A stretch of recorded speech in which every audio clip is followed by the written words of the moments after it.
नमस्कार दोस्तों, एक बार फिर से आप लोगों का आपके अपने YouTube चैनल फिजिक्स टूल में स्वागत है। और एक नए टॉपिक के साथ फिर आपके बीच में मैं हाजिर हूँ। लास्ट के वीडियो में हमने आवेश के निकाय की स्थितिज ऊर्जा निकाली थी। एक बहुत ही आसान और सिंपल टॉपिक था जिसको हम आराम से कवर कर सकते हैं। इससे पहले भी लगातार टॉपिक हमने पढ़े हैं, तो बार बार मैं अपने वीडियो में सभी अपने जो विद्यार्थी हैं, जो भी व्यूवर्स हैं, जो वीडियो देखते हैं, उनसे मैं बार बार कहता हूं कि आप लगातार क्रम से वीडियो देखें ताकि आपको टॉपिक क्लियर होगा। और अगर कोई समस्या आती है तो आप ज़रूर पूछें। और जो नए विद्यार्थी हमसे या इस चैनल के माध्यम से जो हमसे जुड़े हैं, उनसे मैं रिक्वेस्ट करूँगा कि आप शुरुआत से चैप्टर को क्लियर करते आओ। और बच्चों, बहुत ही सुनहरा मौका है आप लोगों के लिए ये कि आप इन जो लॉकडाउन का समय चल रहा है, इन दिनों के अंदर आराम से घर पे बैठे रहकर आराम से आप लोग अपना सिलेबस कवर कर सकते हो। और जब तक स्कूल लगेगा तब तक आप लोग पूरा लगभग सिलेबस कवर कर सकते हो। तो ये आपके पास बहुत ही अच्छा चांस है।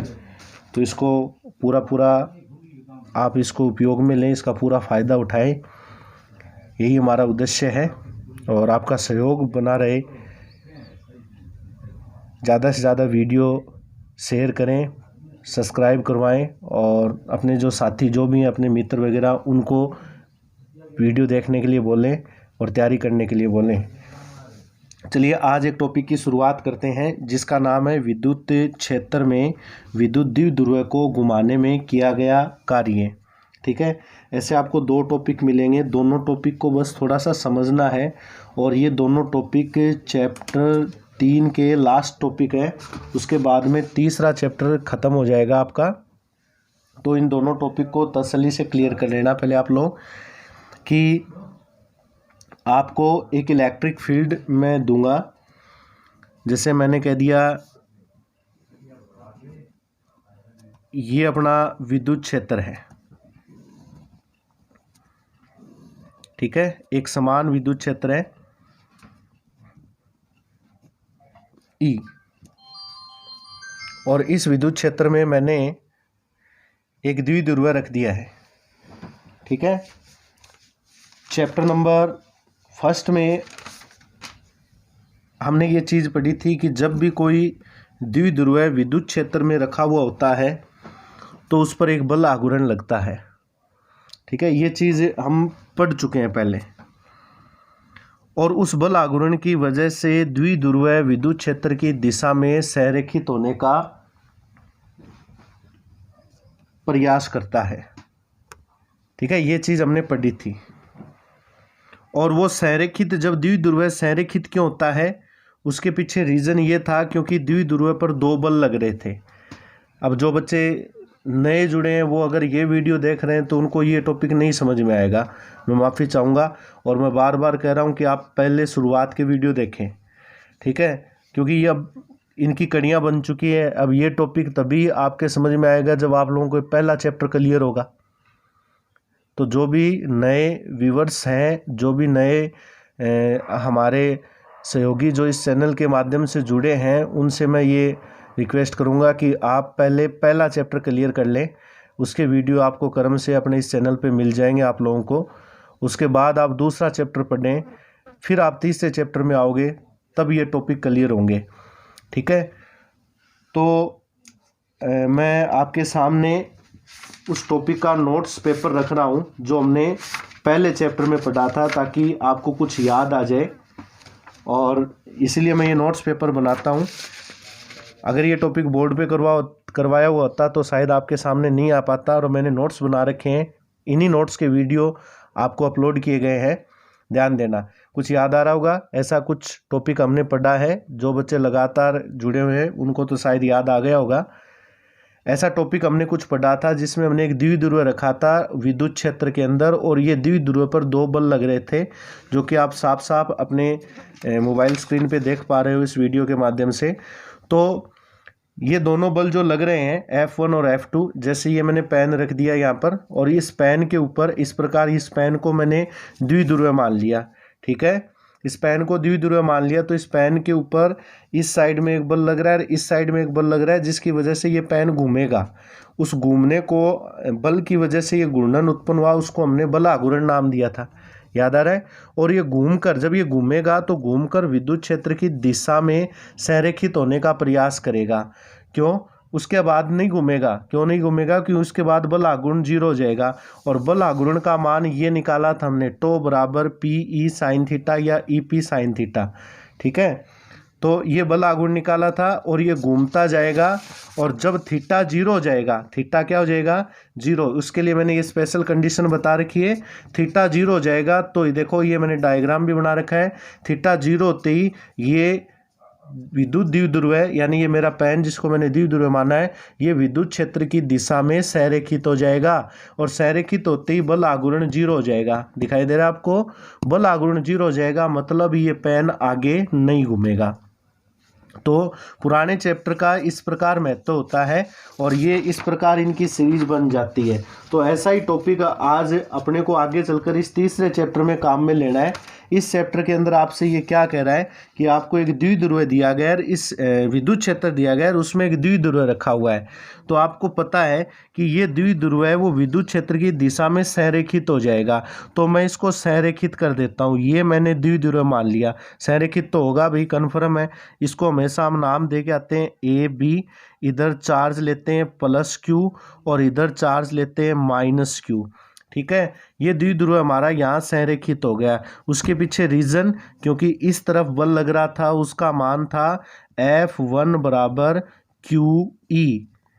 ठीक है, और इस तरफ बल लग रहा है, इसका मान कितना होता है? F2 बराबर माइनस QE। ये ऋणावेश प्रबल है, ये धनावेश प्रबल है, दोनों के रिजल्ट बराबर है लेकिन दिशाएं अपोजिट है। ठीक है, बल आघूर्ण लगा है, उस बल आघूर्ण के कारण ये अपना द्विध्रुव जो है वो घूमकर विद्युत क्षेत्र की दिशा में संरेखित हो जाता है। ठीक है, तो मैं एक लाइन लिख देता हूं कि विद्युत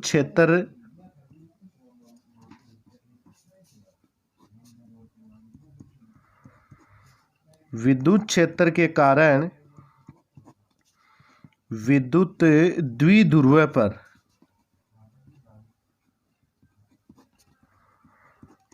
द्विध्रुव पर लगने वाला बल आघूर्ण क्या होता है? टो बराबर पी ई साइन थीटा। ये पहले चैप्टर से अभी मैंने आपको बताया ये बल आघूर्ण होता है। देखिए बच्चों, इन टॉपिक को समझना, मैं बुक से थोड़ा हटके कराऊंगा इन टॉपिक को और मैं याद रखने की दृष्टि से अच्छा करवाने की कोशिश करूंगा ताकि आपको याद हो जाए। ऐसा मैं बार बार बोलता हूं, अपनी क्लासें कोई चैलेंज क्लास नहीं है। किसी भी सब्जेक्ट को, किसी भी टीचर को, किसी भी क्लास को अपना चैलेंज करना काम नहीं है।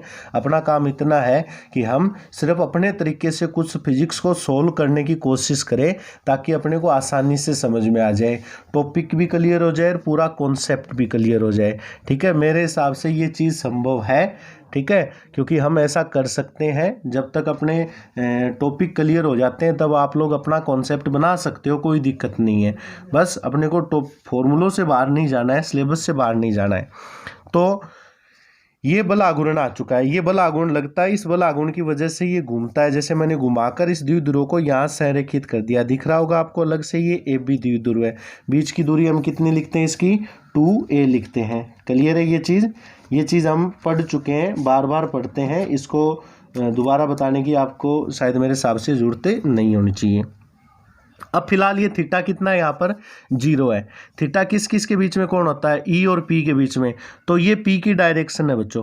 ठीक है, ये किसकी डायरेक्शन है? यानी ये इधर ई है, तो फिलहाल ऋणावेश से धनावेश इधर पी की डायरेक्शन हो जाएगी। ठीक है, विद्युत द्विध्रुव है आघूर्ण की दिशा।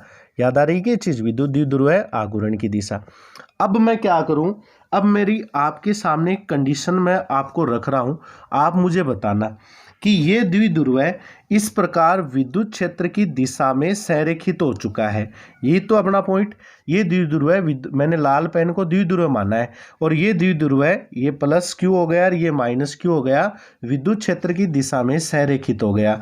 जैसे ये विद्युत क्षेत्र की दिशा में संरेखित हुआ तो इस पर बल आघूर्ण ये जो है इसका मान 0 हो जाता है। ये हम इस प्रकार रखते हैं इस द्विध्रुव को, और ये ऐसे घूमता है। घूमने के पीछे कारण ये बल आघूर्ण होता है। ये बल आघूर्ण इसको घुमाकर इसको इसकी दिशा में संरेखित कर देता है। जैसे ये संरेखित होता है बल आघूर्ण 0 हो गया। ठीक है, अब कोई बल आघूर्ण नहीं लग रहा, लेकिन मैं आपके सामने एक कंडीशन रख रहा हूँ, ध्यान देना बच्चों। अगर आप मुझे बताना, अब अगर मैं इस द्विध्रुव को इसके साथ थोड़ी सी मैं हलचल करता हूं तो आप क्या देखोगे कि जैसे ही मैं इस द्विध्रुव को कुछ कोण पर घुमाऊंगा, घुमा रहा हूं क्या, मैंने इस द्विध्रुव को घुमाने का प्रयास किया। ठीक है, जैसे ही घुमाऊंगा तो ये बल आघूर्ण फिर से लगना शुरू होगा, और ये बल आघूर्ण इसको वापस इसकी मूल दिशा में लाने का क्या करेगा, प्रयास करेगा। ये प्रैक्टिकल समझने की कोशिश करना जो मैं आपको दिखा रहा हूं। लाल पेन को मैंने द्विध्रुव माना है, मैंने क्या किया, इसको हल्का सा घुमाया। जैसे ही मैंने इसको हल्का सा घुमाया, घुमाते ही ये जो बल आघूर्ण है, ये बल आघूर्ण इसको वापस इसकी मूल दिशा में लाने का क्या करेगा, प्रयास करेगा, और फिर ये वापस 0 हो जाएगा। तो अब एक बात बताओ कि एक बात तो कन्फर्म हो गई है कि जब मैं इसको घुमाऊंगा तो क्या मैं आसानी से घुमा दूंगा या अपने को कुछ काम करना पड़ेगा? क्यों? क्योंकि जैसे ही मैंने इसको घुमाया, घुमाते ही ये बल आघूर्ण लगना शुरू हो गया। नहीं समझेगे बात मेरी? और बल आघूर्ण इसको क्या कर रहा है, इसको मूल दिशा में लाने का प्रयास कर रहा है, विद्युत क्षेत्र की दिशा में संरेखित करने का प्रयास कर रहा है। तो साफ सी बात है, मैं इसके अपोजिट काम कर रहा हूं।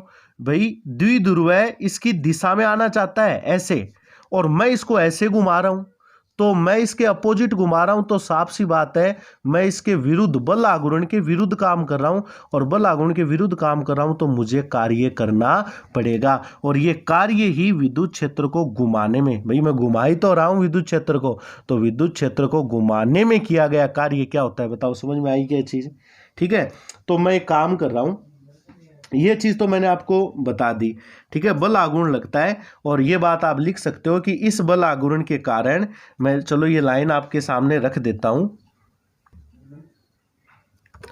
तो मैंने यहां कुछ नोट करके रख दिया है कि इस बल आघूर्ण के कारण द्विध्रुव विद्युत क्षेत्र की दिशा में संरेखित हो जाता है। यदि इस द्विध्रुव को घुमाया जाता है तो हमें कार्य करना पड़ता है, ये कार्य ही हमें निकालना है।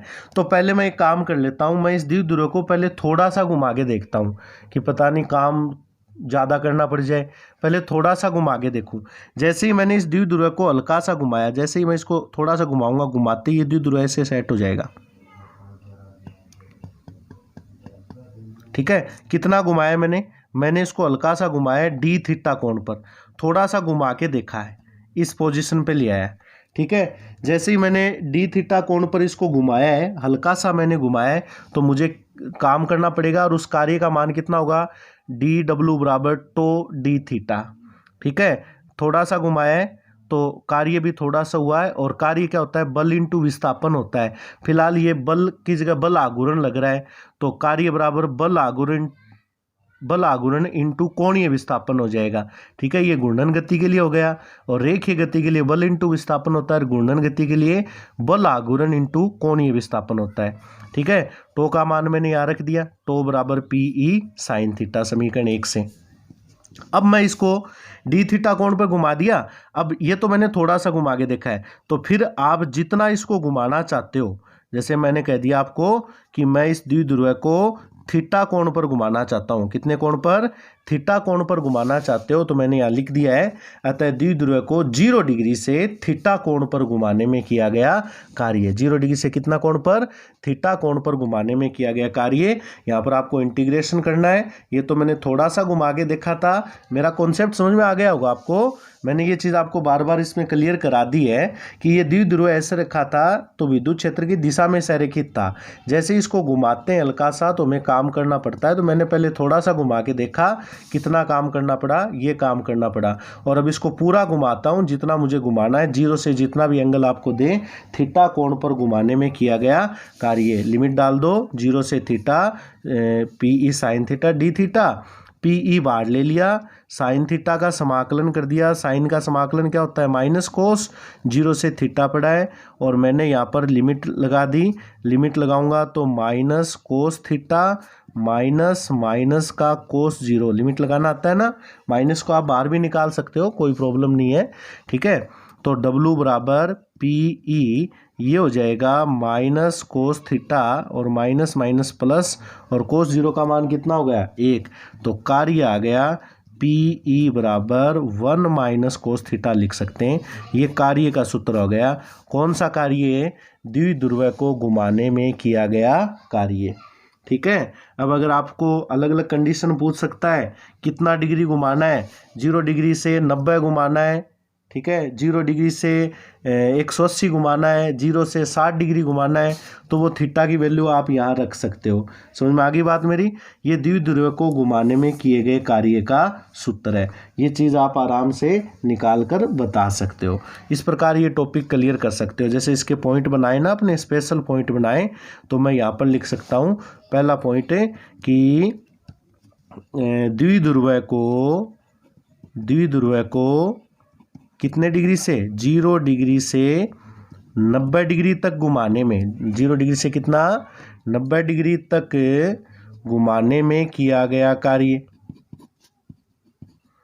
तो W बराबर क्या आ जाएगा, पी ई 1 माइनस कोस 90 कर दूंगे, यहाँ पर 0 तो 0 है ही, थीटा की जगह 90 कर दिया, ठीक है। कोस 90 का मान 0 गया तो W बराबर कितना आ जाएगा, पी ई आ जाएगा। इस प्रकार आपको स्पेशल केस पूछ सकता है, आप इसको अप्लाई कर सकते हो, ठीक है। ये इसके स्पेशल पॉइंट हो जाएंगे। बताओ ये चीज़ समझ में आ गई होगी। द्विध्रुव को विद्युत क्षेत्र में घुमाने में किया गया कार्य, ठीक है। फिर सेम इससे मिलता जुलता एक टॉपिक और है, जिसका मान क्या है, जिसका जो भी ये जो पॉइंट है उससे रिलेटेड वो भी एक टॉपिक है, जिसका नाम ये है कि बाह्य विद्युत क्षेत्र आपको देगा। बाह्य एक नया टॉपिक है, बाह्य विद्युत क्षेत्र में विद्युत द्विध्रुव की स्थितिज ऊर्जा। ये तो हमने देख लिया कि द्विध्रुव अगर खुला छोड़ दें तो विद्युत क्षेत्र की दिशा में संरेखित हो जाएगा, और अगर वहां से उसको घुमाएंगे तो हमें कार्य करना पड़ेगा। उस कार्य का मान हम निकाल चुके हैं, ठीक है। अब अपना पॉइंट क्या है कि बाह्य विद्युत क्षेत्र में द्विध्रुव की स्थितिज ऊर्जा आपको बतानी है। देखो, इसकी अगर हेडिंग से बात करूं तो स्थितिज ऊर्जा दर्शानी है, मतलब ऐसी ऊर्जा जो विद्युत क्षेत्र में द्विध्रुव की स्थिति को बनाए रखे। एक ऐसी ऊर्जा जो विद्युत क्षेत्र में द्विध्रुव की स्थिति को बनाए रखे, वो उसकी स्थितिज ऊर्जा होगी, ठीक है। अब इसकी 2 प्रकार की परिभाषा आप दे सकते हो।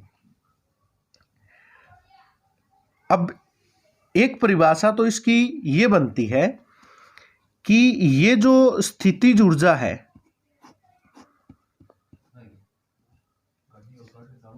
ये विद्युत क्षेत्र में जो द्विध्रुव की स्थितिज ऊर्जा है, ये उस कार्य के बराबर है, उस कार्य के बराबर है। कौन से कार्य के बराबर है, जो द्विध्रुव को अनंत से विद्युत क्षेत्र में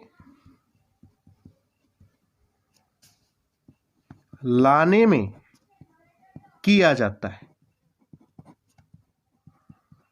यानी एक द्विध्रुव आपको मिलेगा और उस द्विध्रुव को आपको अनंत से उठाना है और विद्युत क्षेत्र में लेके आना है।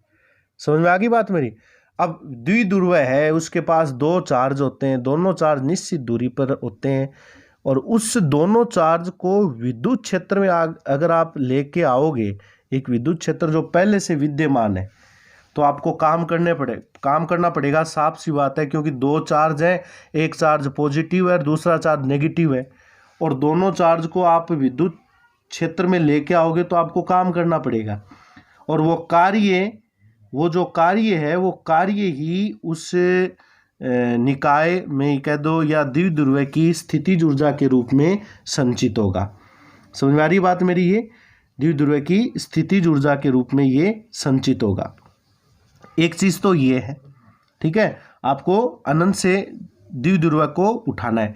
इसके अलावा मैं एक चीज और बताता हूं आपको, इससे बहुत सिंपल है, जो कि दोनों टॉपिक से बिल्कुल, जो अभी हमने पढ़ा है उससे बिल्कुल मिलता जुलता है, कि यदि द्विध्रुव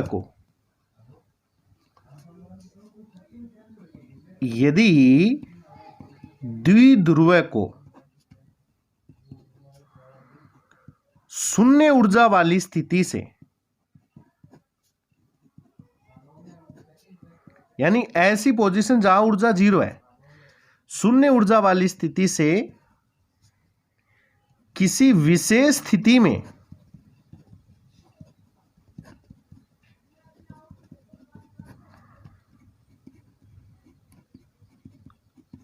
घुमाने में किया गया कार्य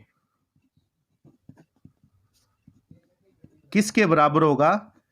द्विध्रुव की स्थितिज ऊर्जा के बराबर होगा।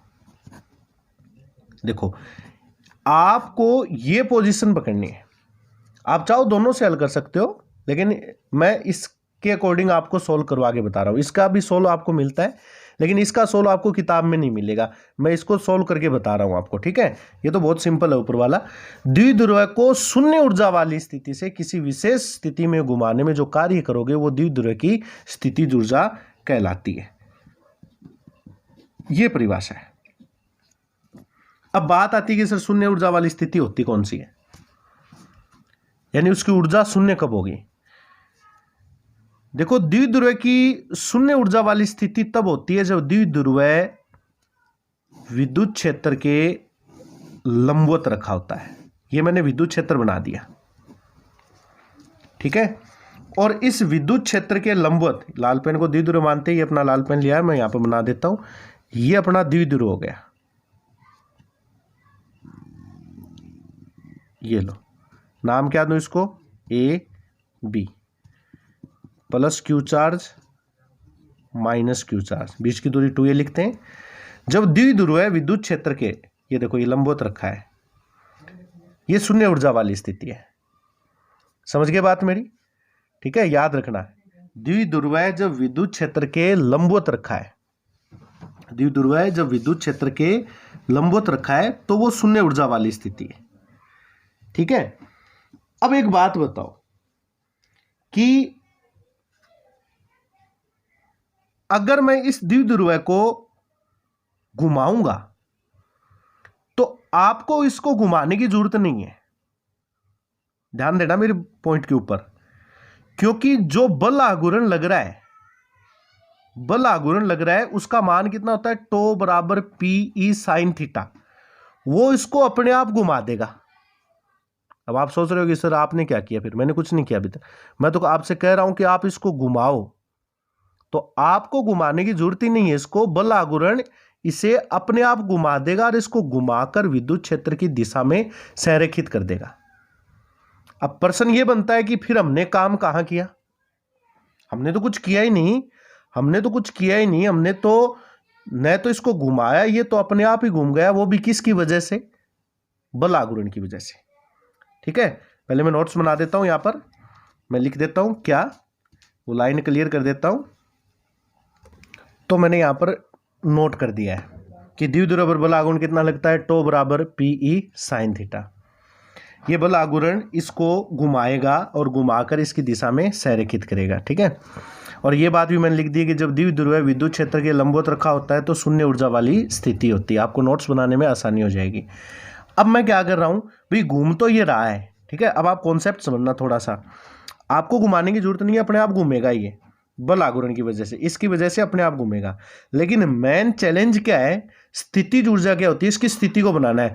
मैं क्या कह रहा हूं कि आप द्विध्रुव को घुमाओ और घुमाकर, मैंने घुमा दिया, घुमाकर मैं कह रहा हूं कि यहाँ ये मैंने कुछ एंगल पर घुमा दिया, इसको शून्य ऊर्जा वाली स्थिति से कुछ कोण पे घुमा दिया, और घुमाकर मैं ये कह रहा हूं कि बस ये यहाँ ऐसे कैसा रहना चाहिए। अब जब मैं इसको थोड़ा सा टेढ़ा कर दूंगा तो बल आघूर्ण की वजह से ये जल्दी से घूमकर इसकी दिशा में संरेखित होना चाहिए था। बात समझ में आ रही है? इसकी दिशा में संरेखित होना चाहिए था, लेकिन मैं ये कह रहा हूं कि इसकी दिशा में संरेखित नहीं होना चाहिए, ये जहां पड़ा है वहीं रहना चाहिए इस एंगल पर। अब बताओ मेरे को कि बल आघूर्ण तो इसको खींचकर इसकी दिशा में ले जाने की कोशिश करेगा, लेकिन मैं ये कह रहा हूं कि मैं इसको शून्य ऊर्जा वाली स्थिति से कुछ कोण पर यहां ऐसे झुकाकर रखना चाहता हूं। अब बताओ, अगर मैं इसको यहां ऐसे झुकाकर रखना चाहता हूं तो मुझे काम करना पड़ेगा कि नहीं पड़ेगा? मुझे काम करना पड़ेगा। और अगर ये ऐसी स्थिति बनी हुई है, अपनी जगह पर ये बना हुआ है इस कोण पर, तो वो उसको बनाए रखने के लिए हमें काम करना पड़ेगा, और वो काम ही इसकी स्थितिज ऊर्जा कहलाएगी। वो काम ही क्या कहलाएगी? स्थितिज ऊर्जा।